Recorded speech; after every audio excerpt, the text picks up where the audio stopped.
Mokhtar Belmokhtar venait du Nord Mali et parmi eux se trouvaient 11 Tunisiens, soit un tiers des membres du commando. On va en parler tout de suite avec notre invité Riyad Sidaoui en ligne de Genève. Merci d'être avec nous.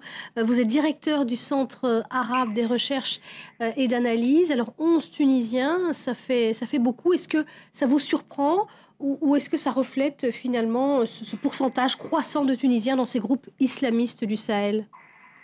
Bonsoir, c'est vraiment alarmant pour la Tunisie laïque, historiquement laïque, qui a un système éducatif très évolué dans le monde arabe, très laïque, très progressiste. La situation de la femme est distinguée dans ce monde arabe, c'est alarmant, mais aussi on peut expliquer ce phénomène. On trouve aujourd'hui beaucoup de jeunes Tunisiens en Syrie, en Mali, en Algérie. Il faut trouver des explications d'ordre sociologique et même voire psychologique. Tout d'abord, qui sont ces jeunes? On peut constater qu'ils sont des jeunes célibataires, non mariés, ils sont aussi des jeunes pauvres, marginalisés, des couches les plus défavorables de la société et en plus sont des jeunes qui n'ont pas fait des études poussées. C'est rare qu'on trouve des diplômés et si jamais ils sont des diplômés, on les trouve dans les sciences exactes et non pas dans les sciences sociales.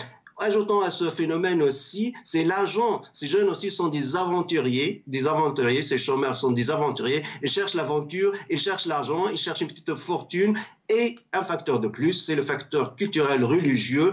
On peut constater aujourd'hui qu'il y a une manipulation culturelle à grande échelle en Tunisie. On peut constater une wahhabisation de la Tunisie progressiste et laïque par les biais des cheikhs et des prêcheurs saoudiens qui investissent énormément en Tunisie. Rappelons-le, ils ont plus que 150 chaînes de télévision islamistes qui diffusent par les satellites. Le mouvement islamiste Ennahda aussi en Tunisie, qui se présente comme un mouvement modéré, comme un mouvement moderne, malheureusement ne veut pas jusqu'à maintenant entrer dans une confrontation avec les salafistes, qu'ils soient djihadistes ou wahhabites. Qu'est-ce qu'il pourrait faire justement Riyad Sidaoui? Qu'est-ce que les autorités tunisiennes, vous parliez du mouvement Ennahda, qu'est-ce que les autorités tunisiennes pourraient faire pour faire face à ce phénomène croissant?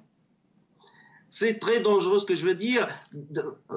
On constate même que le Ennahda a établi une alliance avec les wahhabites. Les wahhabites, soi-disant, les salafistes non violents. Mais en même temps, ne veut pas entrer dans une confrontation avec les djihadistes. On a vu ça pendant l'attaque de l'ambassade des États-Unis d'Amérique. On parle que Ennahda, par exemple, le parti islamiste au pouvoir, facilite les voyages des islamistes tunisiens qui font la guerre aujourd'hui en Syrie, qui font la guerre en Mali, qui font la guerre en Libye, et surtout il y a beaucoup d'armes qui entrent de la Libye, il y a beaucoup de mouvements islamistes intégristes dangereux en Libye. Ennahda, le mouvement islamiste, je résume, ne veut pas entrer dans une confrontation avec les intégristes, avec les islamistes. Pourquoi? Parce qu'ils pensent que c'est leur base électorale. Il ne veut pas perdre sa base électorale. Ses ennemis sont toujours la gauche et les laïcs et les progressistes et les démocrates. Et bientôt, on va voir ces élections dans quelques mois. Donc, pour le moment, on ne veut pas entrer dans une confrontation totale et globale contre les djihadistes et les islamistes radicaux. Merci Riyad Sidaoui d'avoir été notre invité. Donc vous mettez en cause les autorités tunisiennes qui portent une responsabilité selon vous.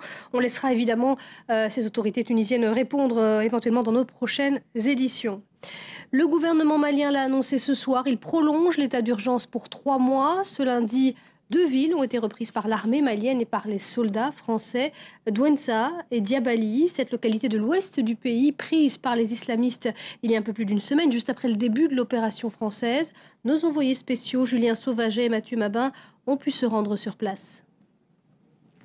8 jours après la prise de Diabali par les groupes islamistes, les forces armées françaises et maliennes ont enfin repris pied dans la ville.